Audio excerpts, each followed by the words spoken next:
Do you have the notification? Yeah. Okay. Alrighty. Well, everybody, welcome to the first episode of 1+1, which is going to be your new place for truth-telling and myth busting. And I am very happy that the first guest that we have is Canadian historian, NGO critic, media critic, and activist Yves Engler. Yves, thanks for being our first guest, actually. Thanks for having me as your first guest. All right, so Yves, let's get right to it.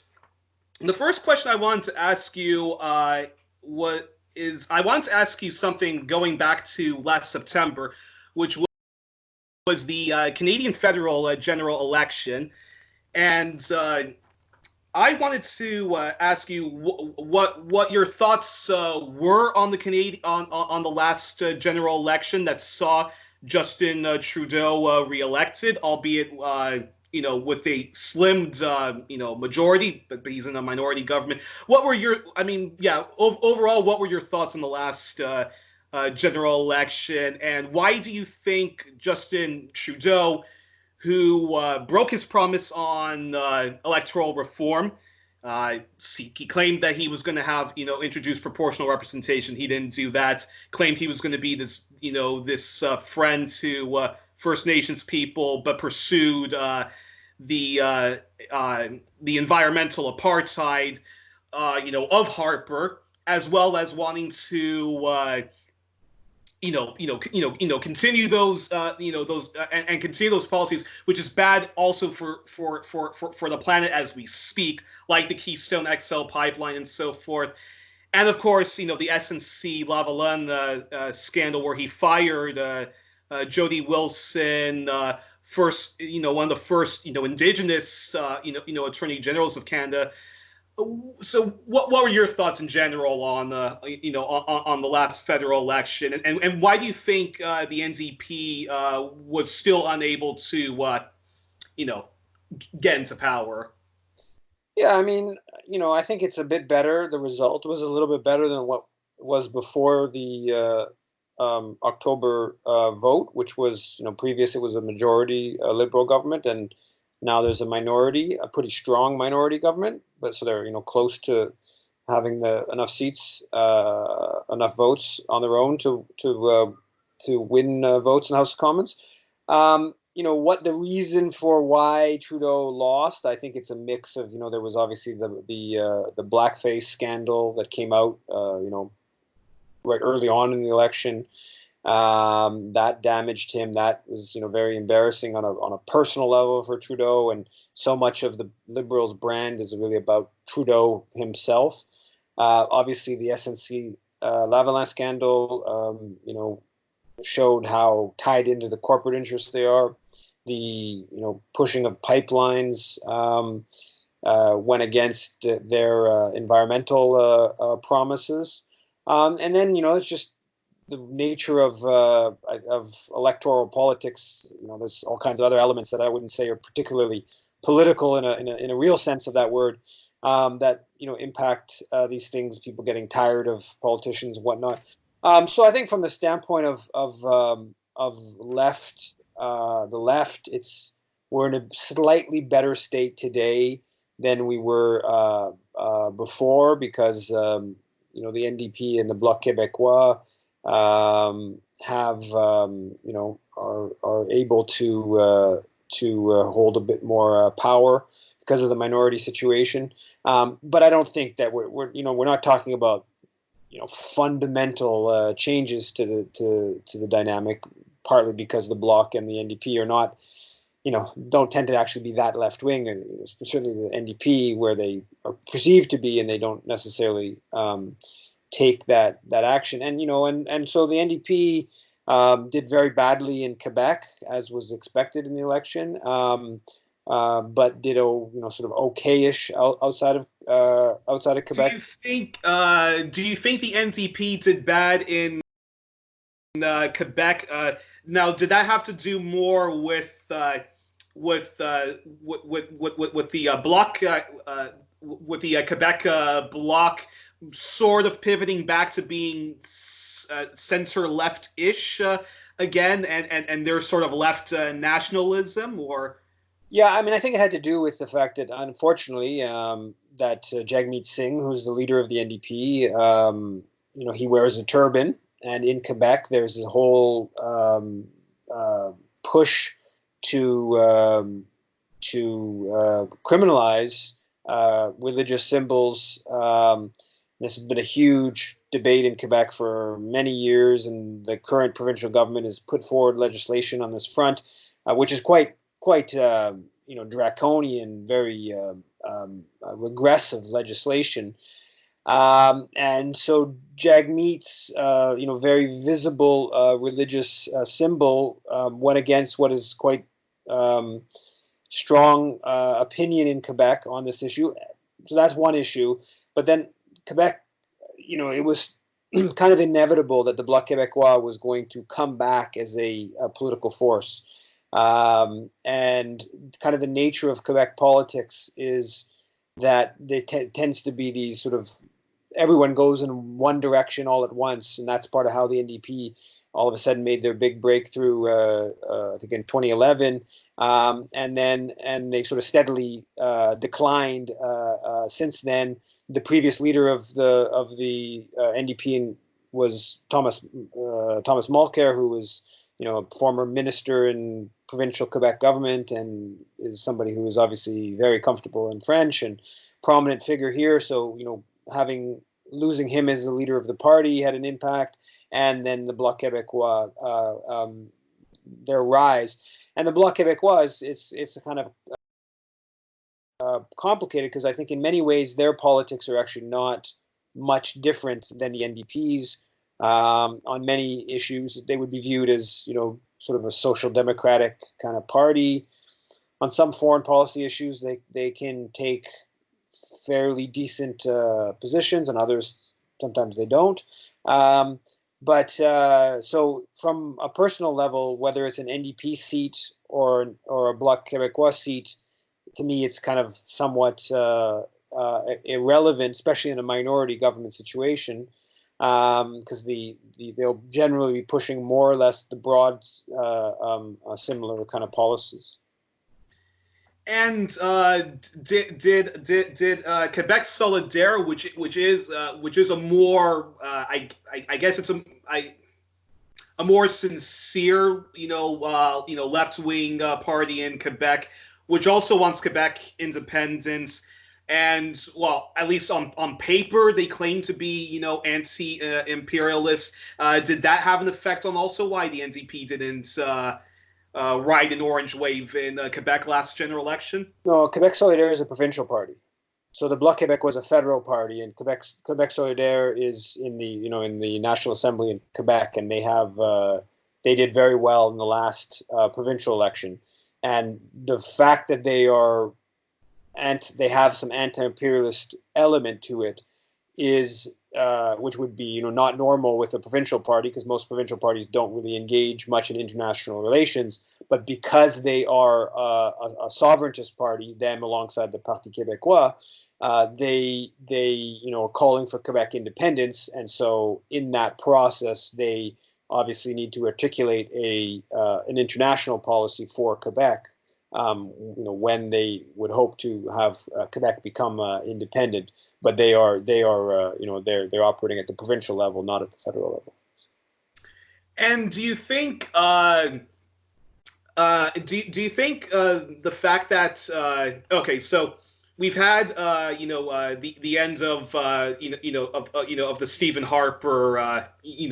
Harper reign and the rise of Justin Trudeau.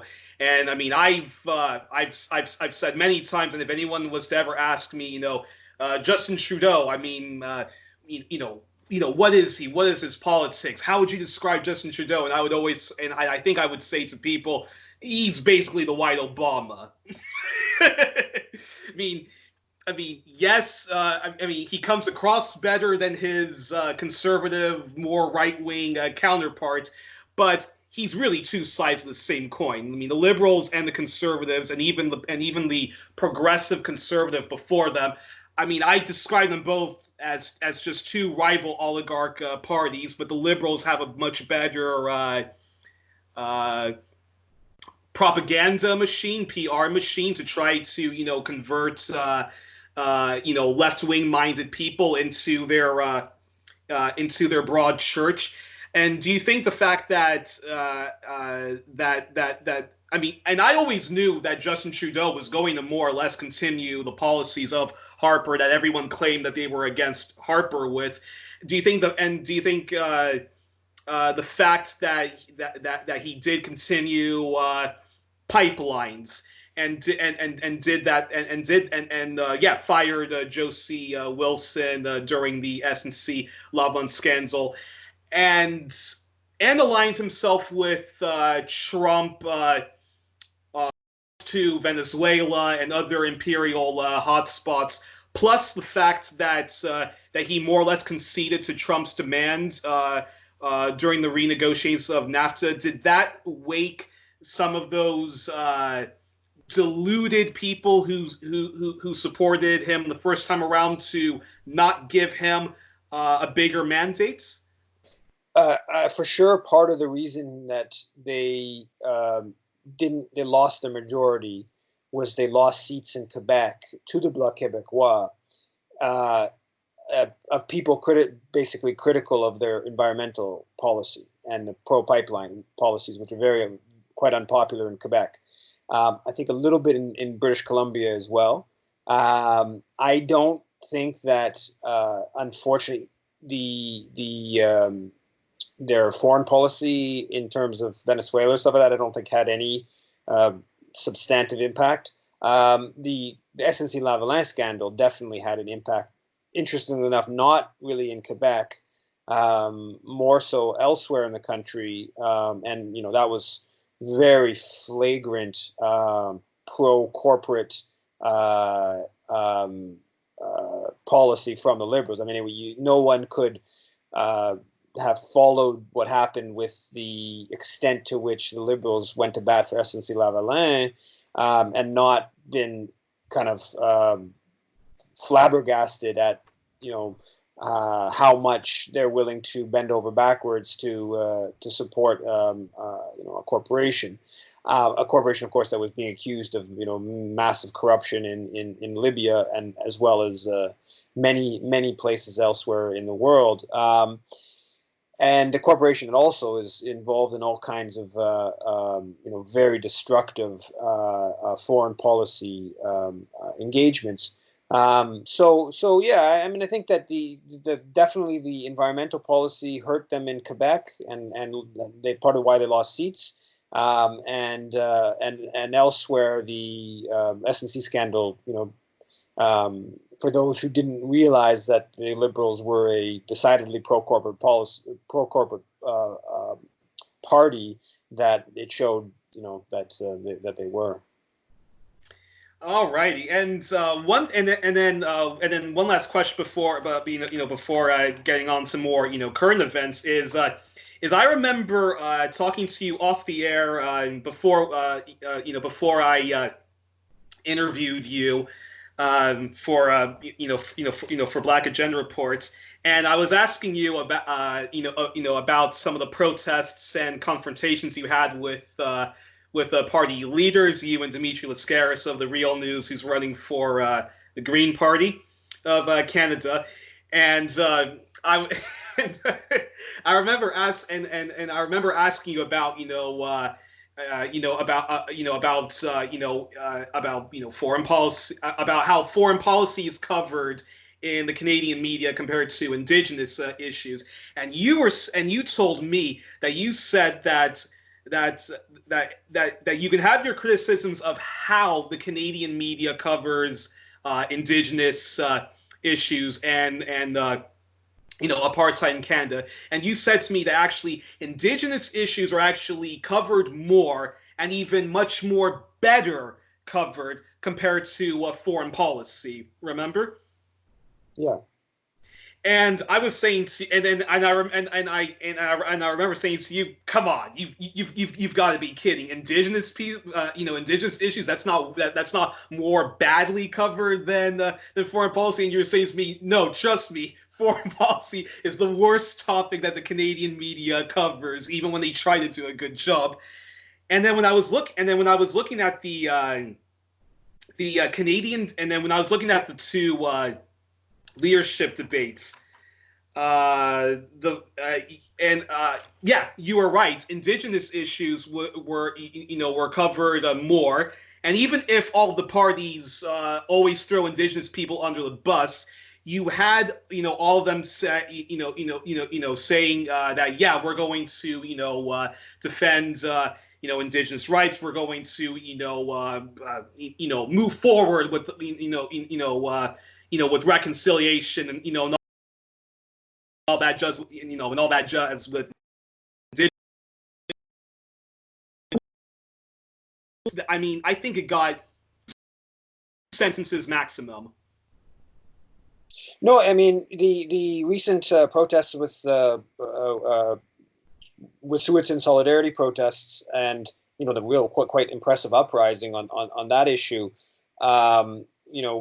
Showed some of that. I actually was just looking at a February, a Globe and Mail, a Saturday Globe and Mail from February 29th, I believe. I was a little bit late in reading the paper, and I noticed in the opinion section, the pullout, I think they call it the feature section on Saturday.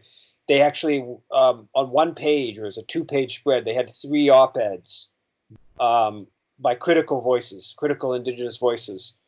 Saying that this was, another example of Canada continuing with, effectively stating that it was another example of Canada continuing its land dispossession, its genocidal policies. Now, that obviously, if you take a proper look at how the media coverage of that issue, it's totally biased towards the Canadian government. I'm not saying it's not totally biased towards the Canadian government, but there is some space. And I wouldn't even just say some space, but I don't know, is it 10%, is it 20% space for sort of like the pro-Indigenous perspective to enter the discussion. In Canadian foreign policy, you couldn't imagine the Globe Mail devoting one. I don't think you would get one op-ed on a foreign policy issue equivalent to the 3 in one in 2 pages in one section of the paper. So. Yeah, that's the case. I mean, the mythology of on Canadian foreign policy is just overwhelming. One of the things actually I came across just recently, back in January, amidst the protests, one of the main Indigenous leaders, Grand Chief Phillips, out in BC, where the protests were where the battle was taking place. He was really, for a prominent Indigenous leader, he's, on the activist end of the spectrum. And he wrote this op-ed. I just came across this about a week ago. He wrote this op-ed where he has a sentence in there where he basically says, Canada usually, internationally, Canada does well and holds up human rights abroad. But then when it comes to treating us here at home is nasty and genocidal. And you even see, and as I have a section in the left-right book that goes into this, you even see the primary victims of the Canadian state, i.e. Indigenous people, First Nations leadership. I don't know how far down in terms of, average Indigenous people this goes, but First Nations leadership seeing that it serves their interest to mythologize Canadian foreign policy history. And it's, if you think about it for 2 seconds, the idea that the Canadian state that engages in this, genocidal act domestically or against the, original peoples, then all of a sudden it enters the international sphere and all of a sudden it becomes this benevolent entity. I mean, that's ludicrous as a thought process. It's also mind baffling, really mind baffling that the first I mean, yeah, like you said, it is mind-baffling that that the people who bear the worst brunt of Canadian of Canadian corporate interests, the people who are the first victims of of of global colonialism are saying that Canada is a force for good overseas. When Canada, when even just recently you have I mean Canada has been has been a partner in crime to the British Empire and now the American Empire, which declares war on indigenous people. I mean, Venezuela. I mean, there's a lot of talk about about how it's a war on the Afro Venezuelans. Uh, but there's a lot of indigenous people who are going to be hurt if, in the event that Maduro is overthrown and Canada, has its way with Venezuela, as well as with, as well as Bolivia. Well, I mean, but listen to this. This is another talking about another unfortunate example of this dynamic of indigenous leadership being absorbed into imperialism. The Native Women's Association of Canada, and I don't know if it was the Assembly of First Nations, another major indigenous group, I can't remember the other group, in November, they had Luis Amalgro come, and they did some events with Luis Amalgro, the head of the Organization of American States. This was about a month after Luis Amalgro played this central role in overthrowing Evo Morales, the first ever indigenous president of Bolivia. From what I could tell, I came across this in 4 weeks after it happened, and from what I could tell, no one had criticized this. This is a very extreme example of a indifference to Indigenous solidarity from Indigenous people in Canada, and I think that at the simplest level, how you explain this is that imperial political culture is incredibly powerful in this country. There's a unique Canadian element that's, I think, maybe slightly different than the American element, which is that even many people far on the left uphold this totally bizarre mythology about benevolent Canada internationally peacekeeping, all this kind of stuff. It's just an incredibly powerful ideology that most people just kind of uphold de facto. If you haven't spent a bit of time to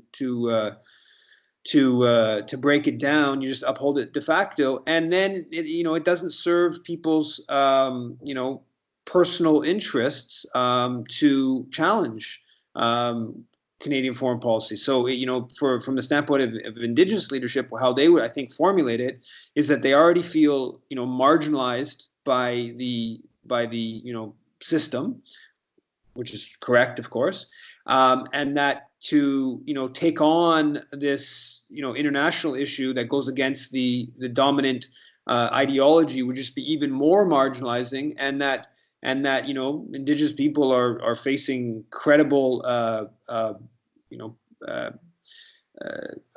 oppression domestically, and that it's best to just focus on trying to combat that the colonial project domestically. And so I think that's how they would, how the sort of process would kind of be rationalized. Now, from the standpoint of global politics and from the standpoint of fighting imperialism and colonialism, I don't think those are very good strategies. But I think that's how the sort of process kind of unfolds. Now, is it safe to say that that the First Nations leadership in Canada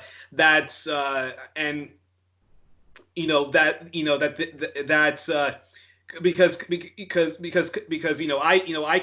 I consume a lot of news at Black Agenda Report, and Glenn Ford, Margaret Kimberly, and their team there, they have a term for for the Black leadership in the U.S., mainly the Democrats, those who say that you have to vote for the Democrats because they're the party that's going to uplift Black people. I mean, they call them the Black misleadership class, because once they get into power, they pursue corporate policies which which hurt the livelihoods of Black people, and they support imperialism abroad. Is it the same dynamics with the First Nations leadership? Because I remember looking at the one of the debates in Canada, and they had a mini discussion with with a group of First Nations leadership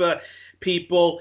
And even though they were watching this debate where Justin Trudeau was being confronted over his pursuit of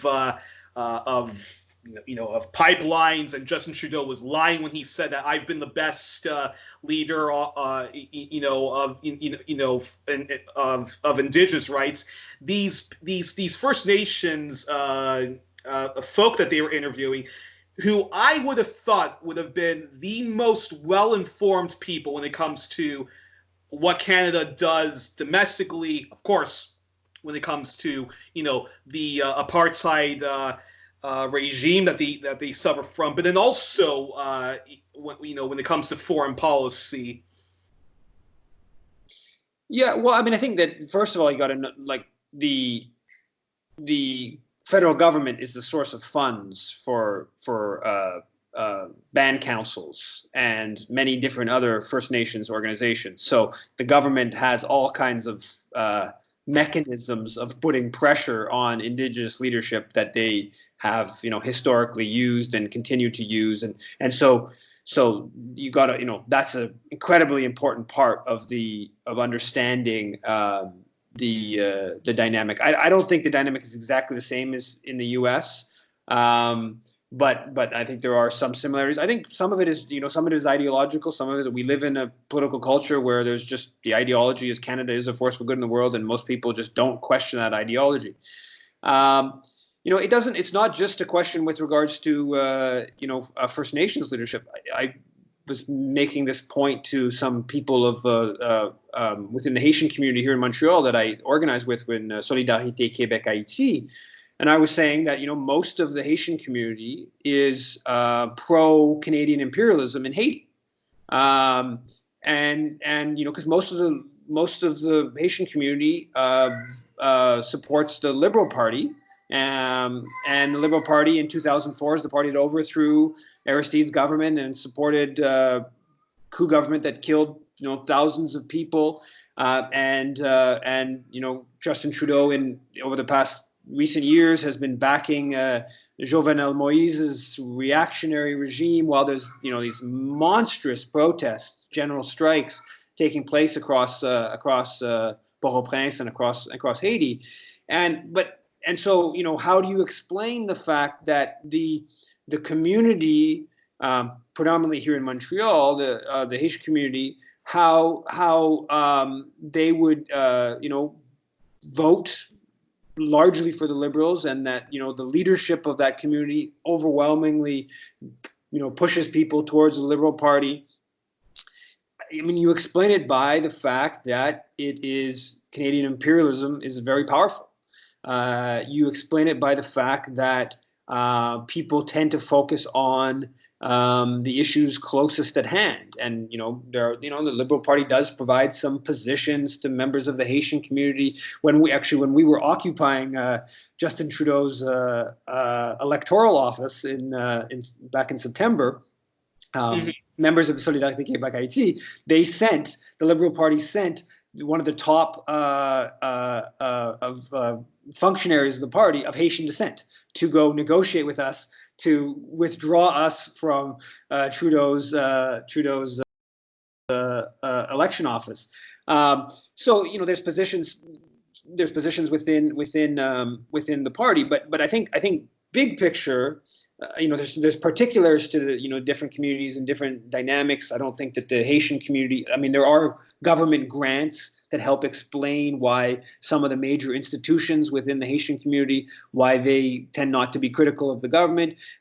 Similar dynamic with regards to First Nations. But the broader story, which is the general story, is that the political culture in this country is so pro-imperialist that even in the case of Indigenous groups, where you would think that they would be one of the community the most anti-imperialist, the most anti-colonial in Canada, and obviously in many ways they are. And same thing with regards to the Haitian community with regards to Haiti. You think that that's the source of opposition to Canadian imperialism in Haiti. That the broad ethoses of those communities get driven into being pro-imperial. That's not to say, of course, that there aren't the main opposition to Canadian imperialism in Haiti is also comes from the Haitian community, of course, and that there aren't important anti-imperial forces within the Indigenous communities. There are of course as well, but the broad the leadership and I think even broad disposition is to just go along with imperialism again, because it's that is the overarching ideology in this country. Well, all I can say is, all I can say regarding that is that there really needs to be more anti. Well, we really need to wake up the anti-imperial movement. I don't want to call it just the anti-war movement. We really need to wake up the anti-imperial movement and really build it. And if that means that that members of First Nations communities need to start their own organization, which I know in the U.S. there's the Black Alliance for Peace, which is really trying to awaken the consciousness of reawaken the consciousness of Black people, to say to them, hey, our government is participating still in the scramble for Africa, and is still participating in brutal imperialism across the board. The Trump administration is continuing Obama's imperial policies, which is just continuing on, and we need to really awaken that. I think there needs to be even more Jewish anti-Zionist groups to push back against what Israel is doing in Palestine, and of course Israel's imperial policies, because the defeat of Jeremy Corbyn was was very much a coup that the Israeli deep state, in collusion with their friends in Britain and elsewhere, did to stop Jeremy Corbyn. So the anti-imperial movement really needs to awake from its from its coma, and it really needs to happen in Canada, where it's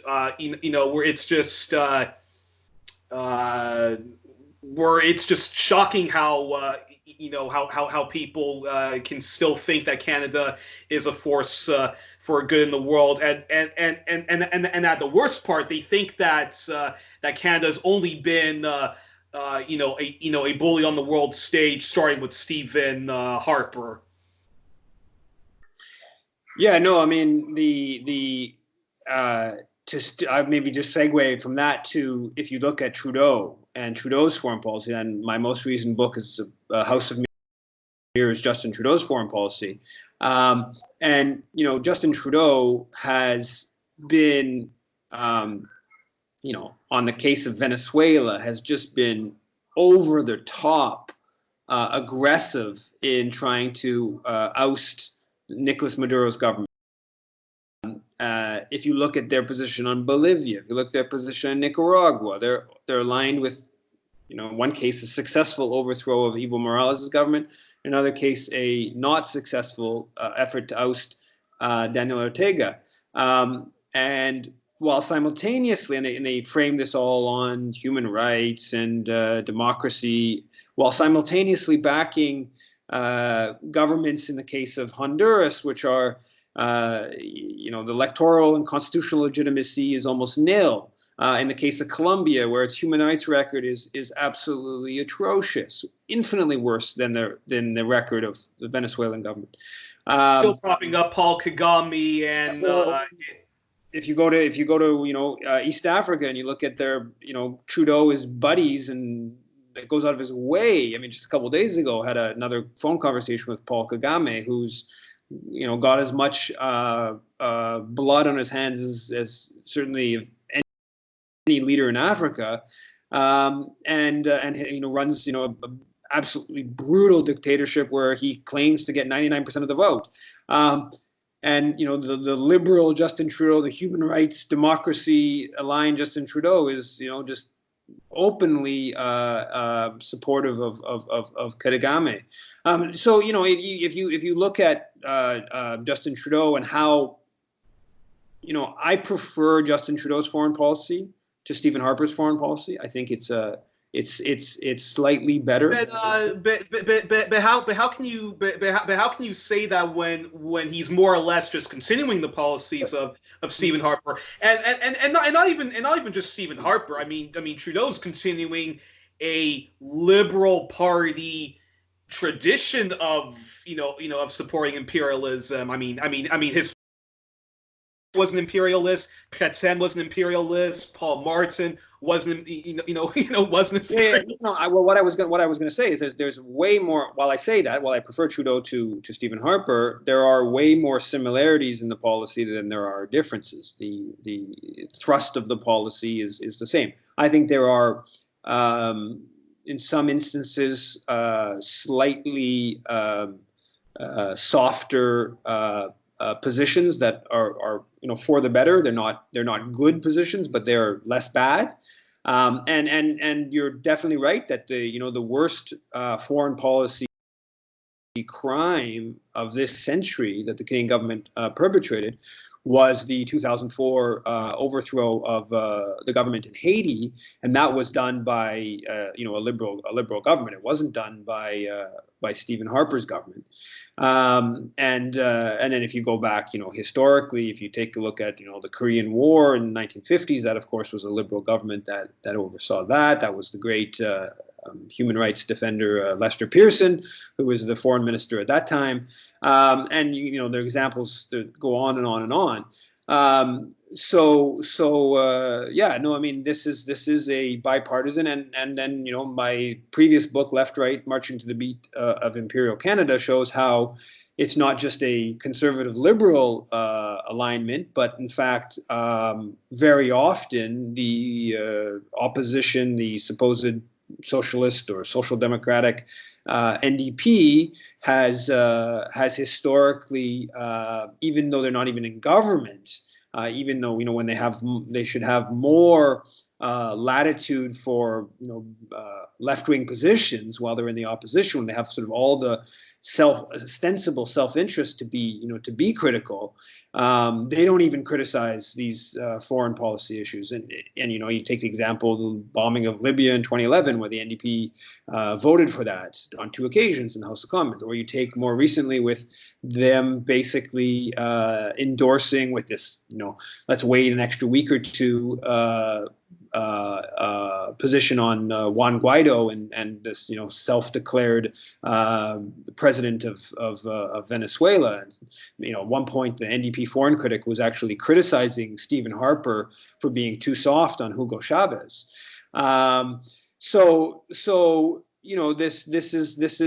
This is not a individual problem. This is not a party problem. This is a political culture problem. This is a institutional structural problem. What is it within Canadian society that is leading towards these positions being taken consistently? And it's not about individuals. It's about looking at how the economy functions. It's about looking at white supremacy. It's about looking at different institutional the power of the military, et cetera, et cetera. Yeah, because the first debates held by McLean City TV a correspondent shared a poll from Twitter of the people who were watching the debates and what questions they and what concerns they wanted to be addressed at the debates. Now, Justin Trudeau didn't show up in that debate. It was Elizabeth May of the Green Party, Jagmeet Singh of the NDP, and Andrew Scheer of the Conservatives. And so the question is the question was what is the most important issue to you? And check this out: the economy, 52%; energy, climate, 38%. It should be more energy, climate. Otherwise, they're not going to have an economy. Now, look how sobering and maddening this is. Indigenous issues, 5%. Foreign policy, 6%. Colonialism abroad is, is,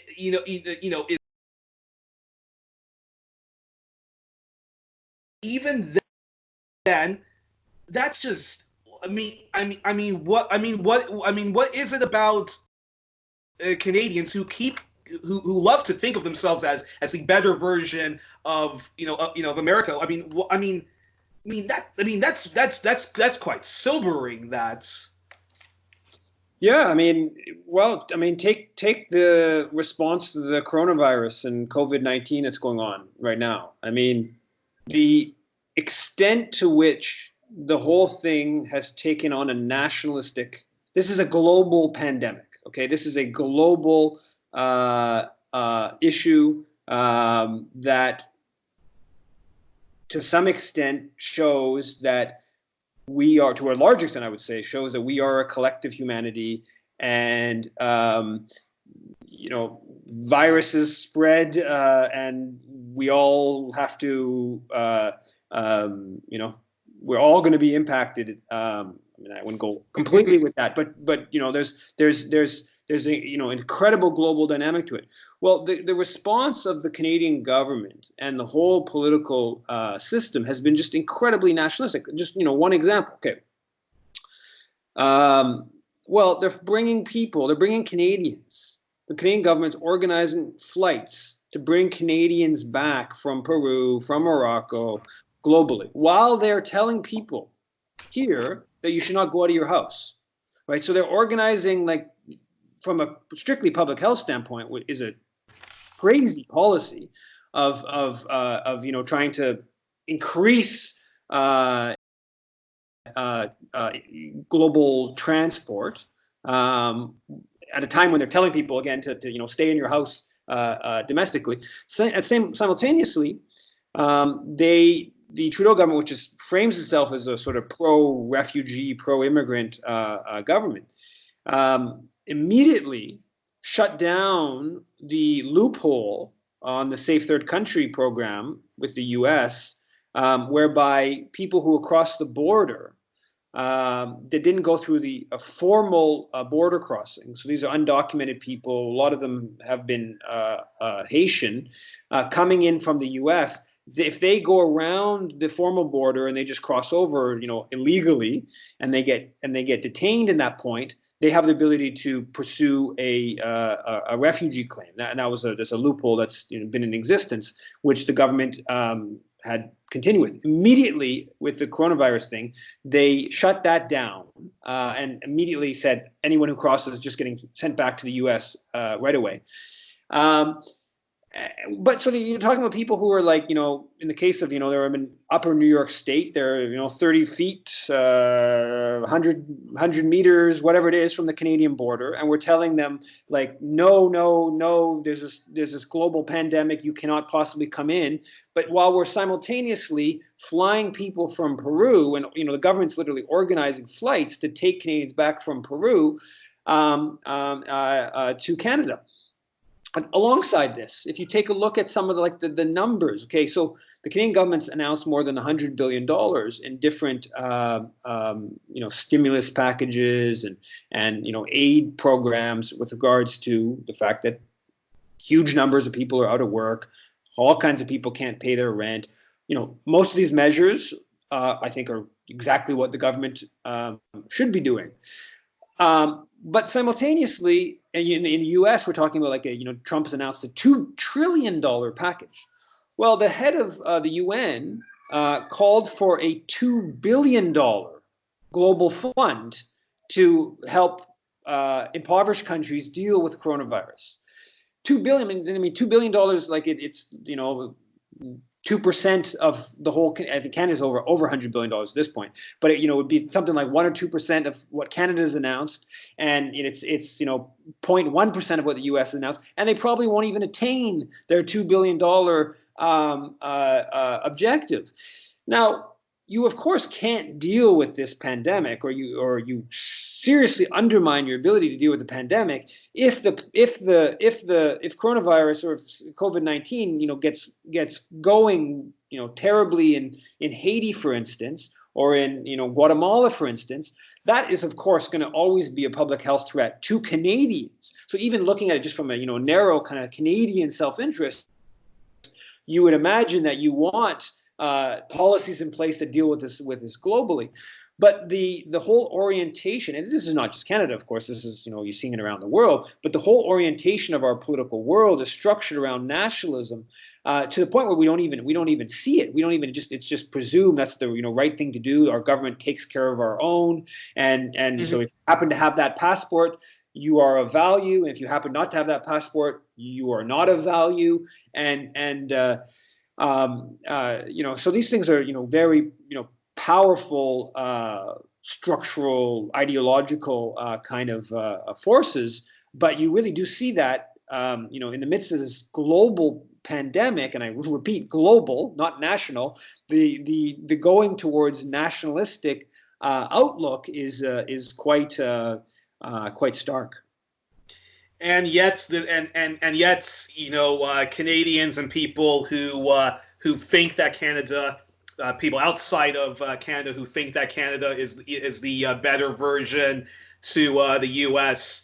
Canada once again is trying to get us seats at the UN. Some people even think that Canada should have a permanent seat, at the Security Council, and it's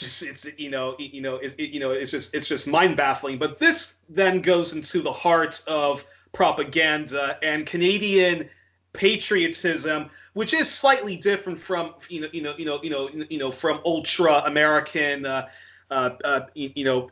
patriotism. Because I want to ask you about Canadian nationalism.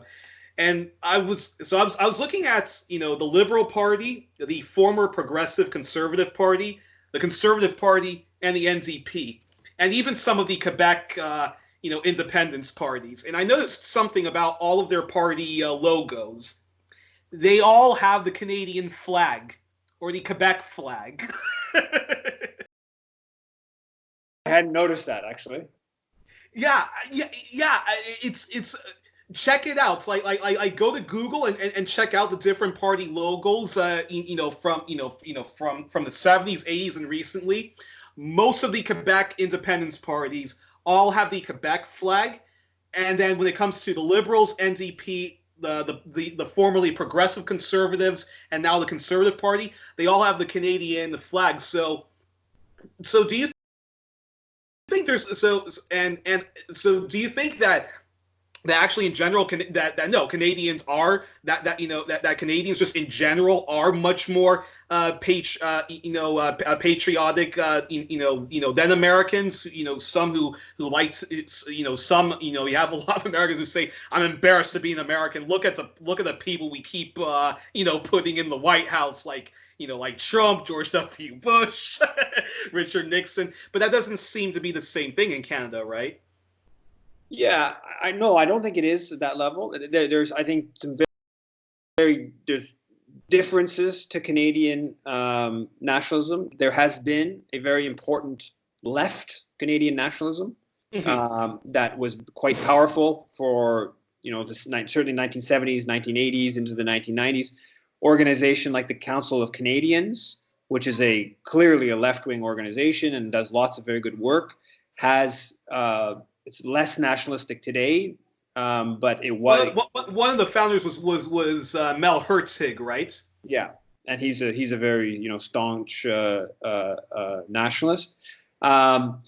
So that's different than the U.S., where you have this sort of left, and it has a kind of anti-American element to it, which in some instances can be progressive. I would say when it comes to something like NAFTA, that sort of anti-American kind of the Americans are taking over our economy kind of stuff can be progressive. It tends to, but on the other hand, it tends to. Well, first of all, with regards to Indigenous people, it doesn't deal with the dispossession and genocide. But also when it comes to foreign policy issues, it tends to downplay the role of corporate Canada globally and how powerful corporate Canada is and how exploitative corporate Canada is. But left nationalism has lost a lot of its currency in the last couple decades, mostly because of the rise of Indigenous solidarity campaigning. And also, to some extent, the rise of the anti-corporate globalization movement. But there's I think that there's a current of I don't think Canadian patriotism is as strong as U.S. patriotism. But there is a current, I would say, a very healthy current of kind of anti-Canada, Indigenous, anti-colonial kind of that's my son Joshua, anti-colonial kind of anti-Canada sort of thinking and stuff that has become obviously it's quite strong in Indigenous communities and has become more important on the broader left. But what I think is different in the U.S., there is a proportion of the U.S. population, and it's obviously not as big as one would hope, but there is a proportion of the U.S. population that is fully cognizant of the fact that U.S. foreign policy is imperial, pro-empire, is just anti-internationalist, anti-human rights, whatever, and that proportion of the U.S. population is more significant than in Canada, and in Canada, the mythology on the foreign policy stuff is still very strong, and I don't think that I'm not sure that the mythology is and it's different in the U.S. I think it's more just we are the most powerful, than that the patriotism ties that. But in Canada, it's just sort of we do well. The patriotism kind of melds with this we do well around the world kind of thing. That is, not borne out by fact. Yeah, I mean, we talked last time how even though the system in the U.S. is rotten to is rotten to a core. I mean, it's a two-party system. It's a political mishmaxing system between two rival oligarch parties, the Democrats and Republicans. But the Green Party and other small, left-wing parties, they really do recognize that America is not a force for good in the world. Sometimes I think they're overly critical of the state of affairs in the U.S. and the role of the U.S. Globally. So sometimes they'll say we need to be more like Canada, both domestically and internationally.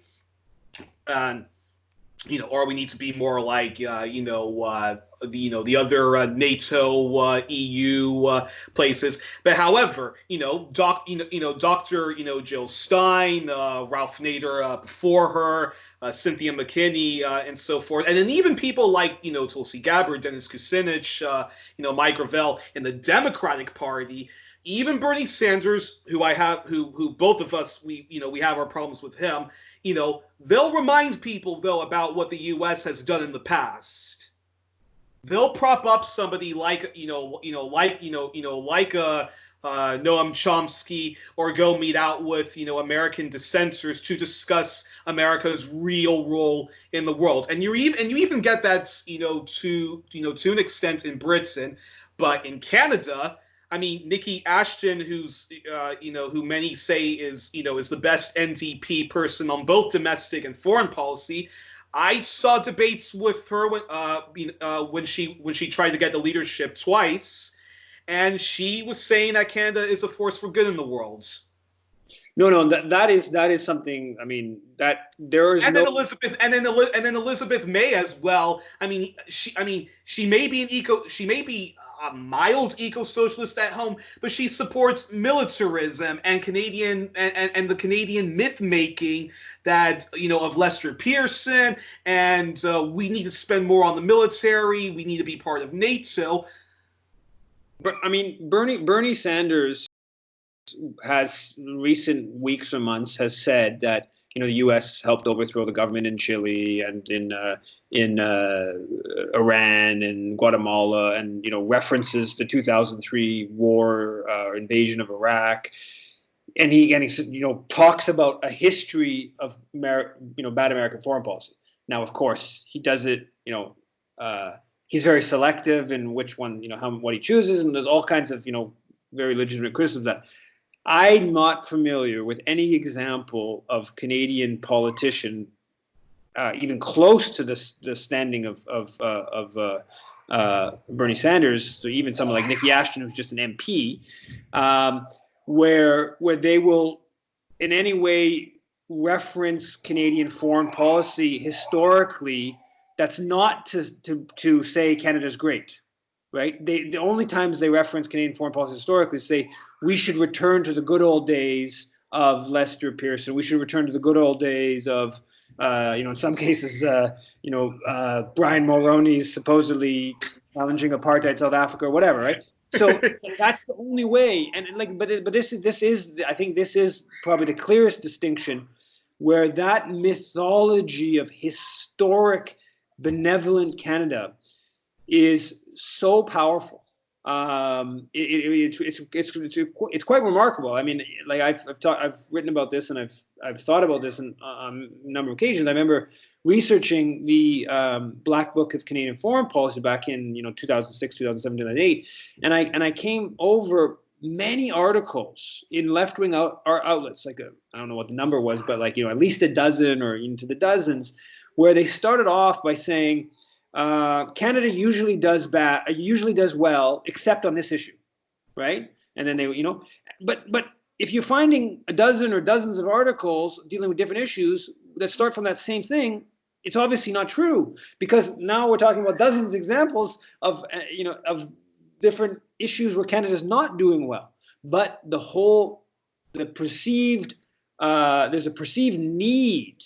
Again, this is for progressive people writing on things like rabble.ca or even some Canadian Dimension or like left-wing outlets, where it's perceived that it's sort of like so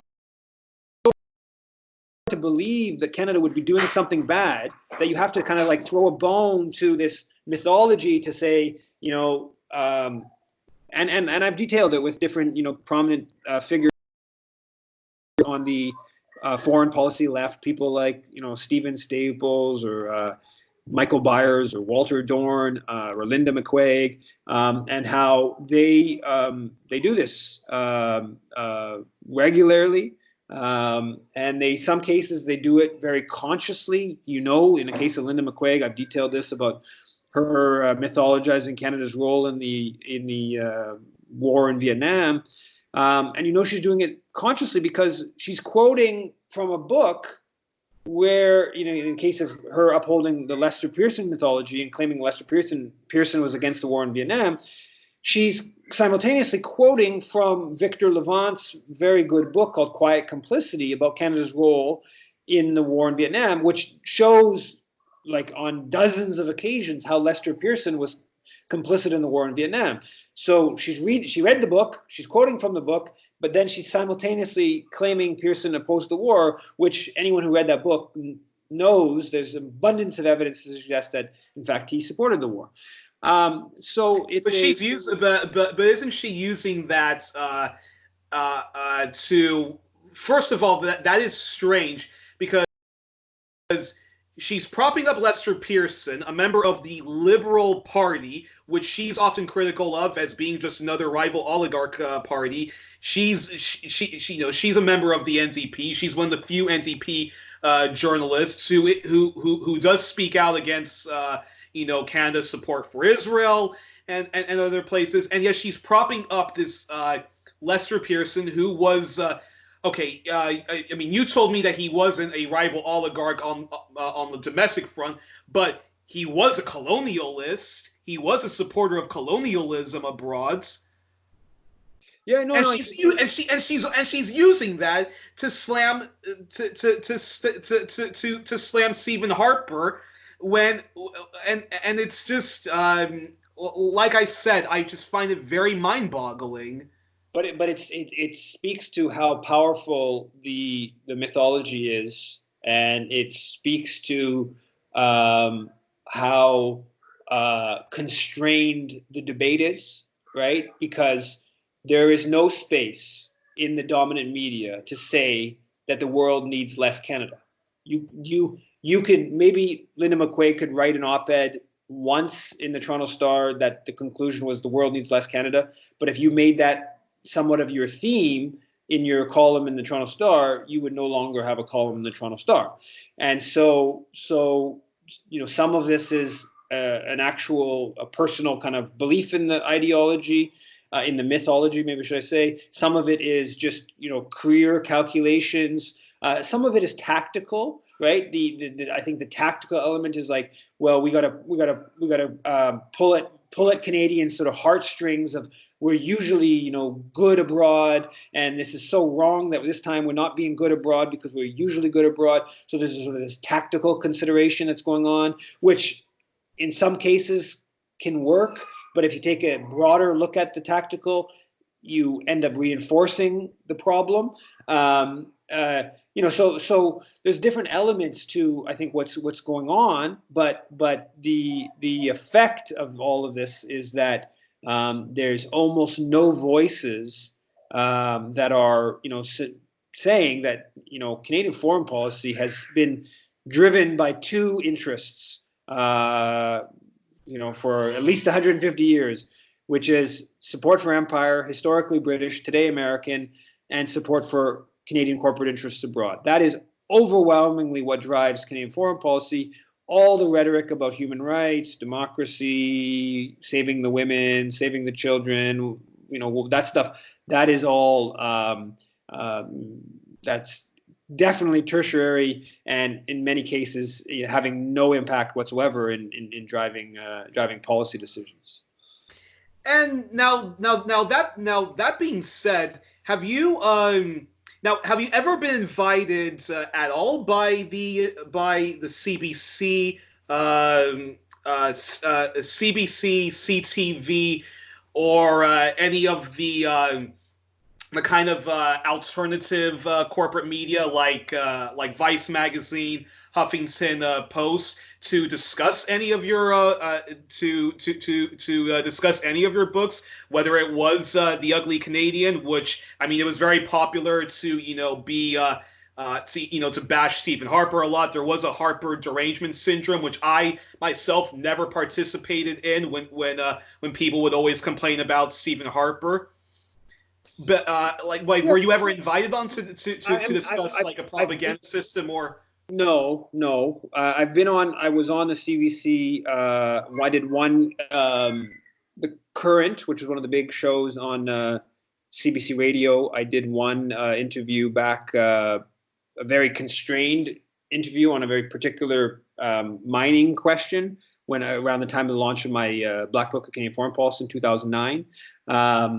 But no, I mean, a few. I mean, when doing activism, I've had some. I've done interviews with the Globe and Mail and different things over the years. But most of that's all like 10, 15 years ago. And since I've been, writing critical accounts of Canadian foreign policy in a more holistic way, no, I did have a column, or I had a blog on Huffington Post for a couple. I think it lasted for a year and a half, 2 years.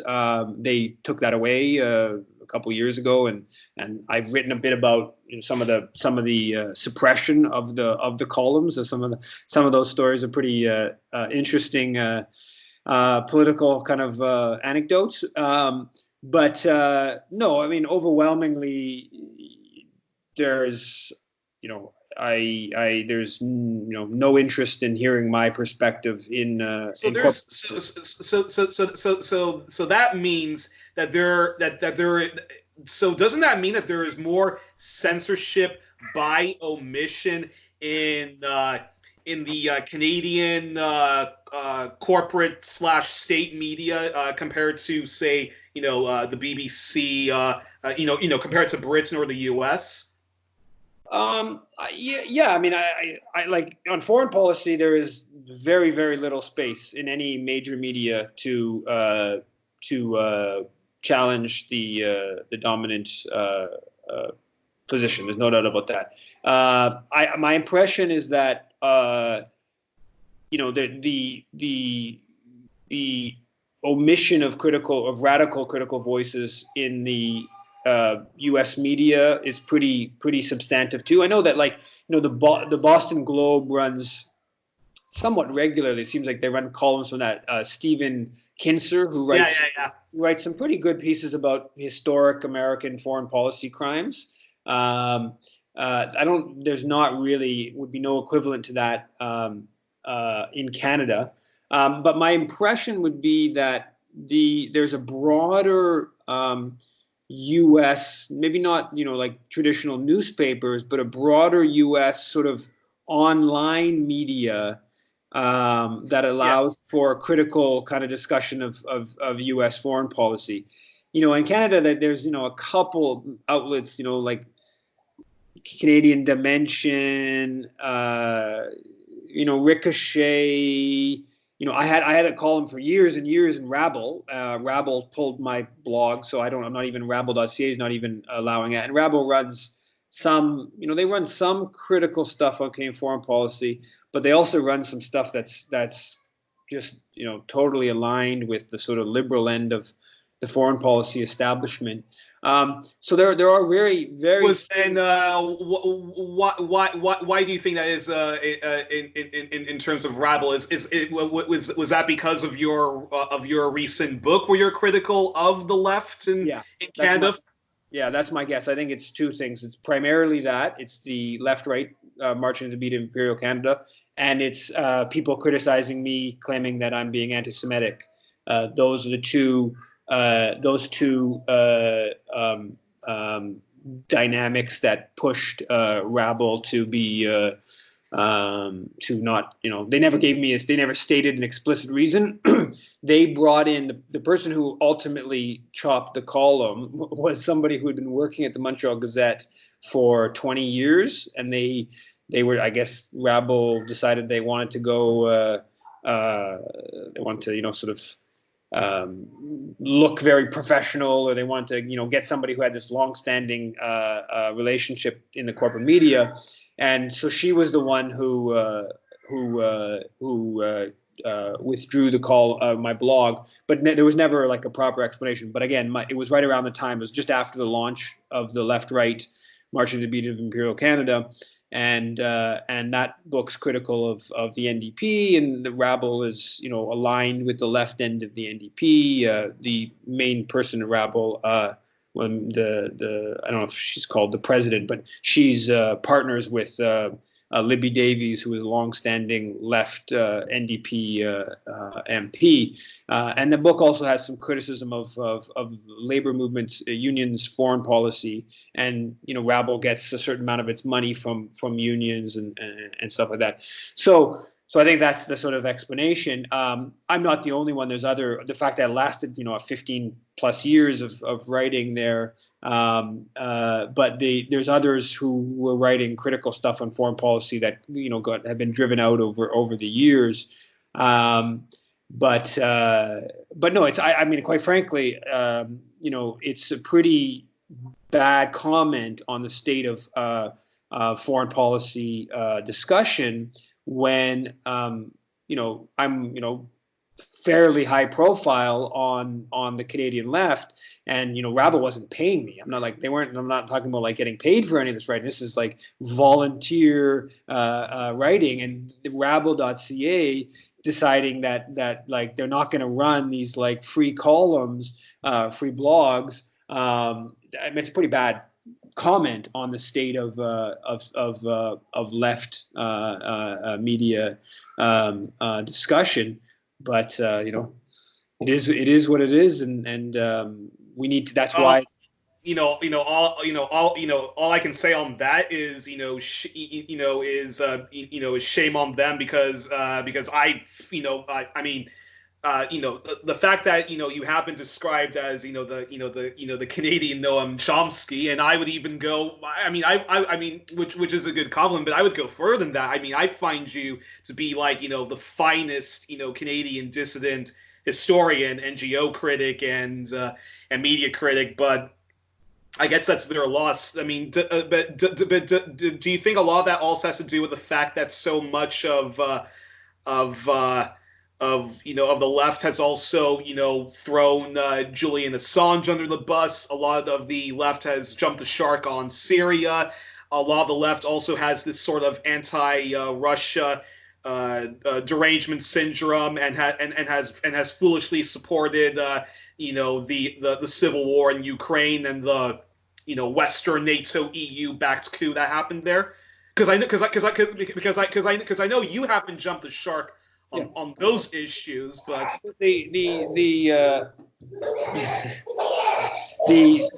that's my son running around naked. No, it's definitely that. It's definitely that the alignment with Western geopolitics trickles down to the left. But in the case of like Rabble and not having a blog there, this is not. I don't view this as just a personal loss. I think there is it is partly a personal loss, but I think it's a loss for the left, and it's a loss for having critical voices on these issues that are being they're being excluded from all the mainstream media outlets. At some point you ask yourself, what's the point of a left media outlet if you're not prepared to have a critical look at some of these issues? So it's a vicious circle where if there isn't media that's describing these things from a critical perspective, then you're going to less likely to have activism on these issues. And if you don't have activism on these issues, you're less likely to have politicians that are going to raise these issues. And if you don't have politicians that are going to raise the issues, then the left media outlets or other media outlets are less likely to discuss the issues. So it's a circle. Ultimately, it comes down to activism in the broad sense. There needs to be more activism, and some of that activism needs to be, like writing activism. Some of it needs to be occupying offices activism. Some of it needs to be, patient, long-term organizing activism. Some of it needs to be even, lobbying, the progressive end of the NDP and doing, the sort of becoming friends with some elements of the establishment kind of political world. There's a whole many facets to it, but ultimately it comes back to activism and campaigning on these issues that are being left aside and are having consequences on people's lives, and are having consequences on the ability to not only deal with stopping Canadian imperialism in Haiti, or stopping Canada's contribution to the horrors of the war in Syria, or increasing tension on the border with Russia and Ukraine, but also I think trickle down into just general. You can't deal with climate crisis without having some degree of collective global humanity. And when you have aggressive imperialism, it makes it very difficult to have some sense of like genuine internationalism and the kind of disposition that's necessary dealing with something like the climate crisis, among other issues. And militarism creates the climate crisis on top of that. Militarism creates it in a direct sense of the actual pollutions that are come from the fighter jets and the naval vessels and whatnot, and it also, I think, it makes it very difficult. It makes it easier for the colonialists, imperialists to continue to extract all the fossil fuels to create the cars which you and your wife did about how awful cars are, on everything and anything. Militarism creates all of that, and you cannot be an environmentalist. You can't even be an eco-socialist and not take on militarism. Yeah, and militarism, it's an obstacle to, again, to sort of repeat that, it's just like imperialism, it's an obstacle to building the internationalism that's necessary to fighting the climate crisis.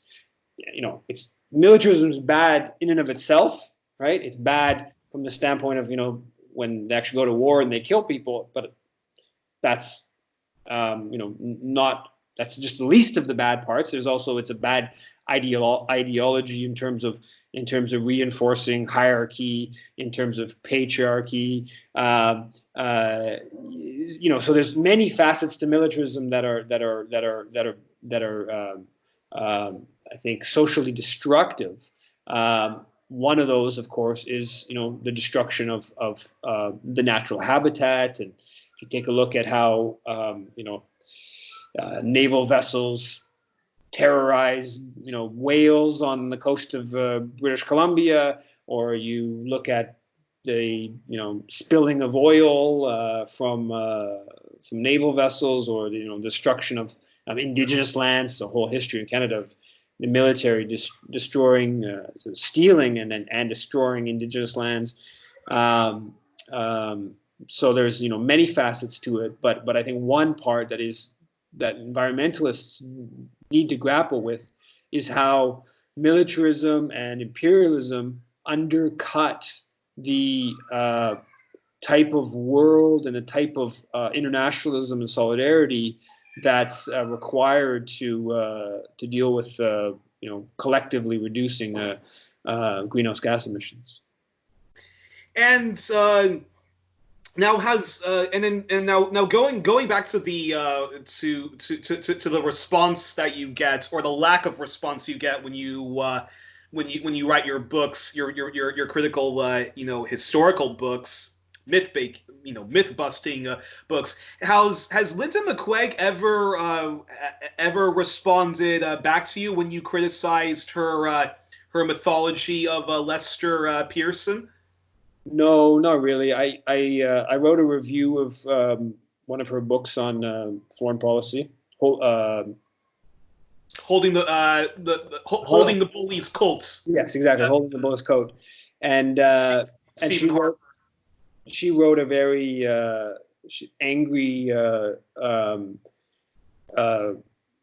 email to the an activist listserv that sent out my review, but never in terms of substance. And I've tried to engage with. I've actually proposed debates with someone like Stephen Staples, who's close in the kind of outlook as Linda McQuaig. I've proposed debates on some of these issues. I'd be happy to debate Lester Pearson, for instance, his record. And just by using his own words. And I said that I'd be willing to do it just by using his own words in the House of Commons. And there's basically no appetite for these. That's I think a sort of a political comment in and of itself. Is I'm only aware of ever engaging in one debate on any of these foreign policy issues, and that wasn't even exactly a debate on foreign policy. It was actually mostly a debate on Israel Zionism. There's no appetite for having even academic settings, just having to have a debate on these issues, and there's no interest in even offering that kind of platform to the perspective that I'm putting forward on these important issues. But that is just so strange because I mean, Ralph Nader often says, breaking through power, it's easier than you think. And I think to myself, okay, if I'm a Canadian and okay, I'm going to be the foreign correspondent for Africa, foreign correspondent for the Middle East, or I'm going to write or I'm going to be a contributor to history and academic and history, do NGO studies and all that stuff. It's not that difficult, I would imagine, to know that Canada has not been a force for good in the world. I mean, can't you simply go on to look at, declassified Canadian documents, freedom of information requests, simply go to, public Canadian libraries and parliamentary stuff, or even just, spend an entire, 48 hours looking at how debates on foreign policies are done in Parliament to know that Canada is pursuing corporate interests abroad. Canada is pursuing building apartheid in Israel. Oh my gosh, Canada is actually siding with the Anglo-American order on everything and anything. But and yet with many of the fantastic books you've done, you have the Huffington Post saying, no, we can't publish your stuff. Yeah, no, I mean, this isn't I'm not in basically any of my books, I'm not really revealing anything that's not in the public record. I mean, I'm revealing stuff that's in the public record, bringing stuff together that's all in the public record. And so this is, and you can check the sources. It's not difficult to check the sources to see for oneself if it's true or not, or if there's I'm lying or making something up or whatever. But no, it's deeply ingrained in people who become the foreign correspondents know what's better off, and they uphold the mythology. They uphold they don't it hurts. You get there's costs to challenging power. Now it's not a completely closed system. There is I've seen on a personal level in engaging in Haiti solidarity activism. I've seen the examples of breaking in and breaking down the structural bias in favor of power, and that takes a lot of work. It takes a lot of activism. If you keep getting people in the street, you can then the progressive elements within a newspaper. You can maybe turn them in your direction, or you can give them an excuse to write a story, or so it's. There are, and some of the things with the foreign policy interesting, like on the Haiti thing, the way to break down the incredible bias is by making the story about like the Haitian community in Montreal, and not like about Canadian foreign policy, but localizing it. It's actually funny. You end up with it's the local like TV station news editor who's like a little bit less kind of political. He's not really he's not seeing this as something to do with like imperialism. It's just like Haitians in Montreal are saying this, and so that offers like this sort of opening to break through the bias. So there's these dynamics that allow for it, but big picture, the bias and the structural bias is quite remarkable. in fact. But Joshua needs to go to bed. I should actually try to wrap things up if that's cool. All right, no worries. Then I think just in closing, I think we can stand in awe and really sort of clap our hands that the Canadian propaganda system is probably simply one of the best systems, particularly in the Western world. Whereas in Britain, there still is some space and people who challenge the history of what Britain has done at home and and abroad. Same in the U.S. Canada, I guess, has been a very lucky country in that in that they've managed to propagate the people to say that, oh, we've always been the good we've always been the good Brits, and we're actually the good cousin or the good brother to the U.S. and it simply goes on and on. Where like you said, and like the poll numbers I showed you, it still is good. There's still there You are allowed to criticize how the economy could be run.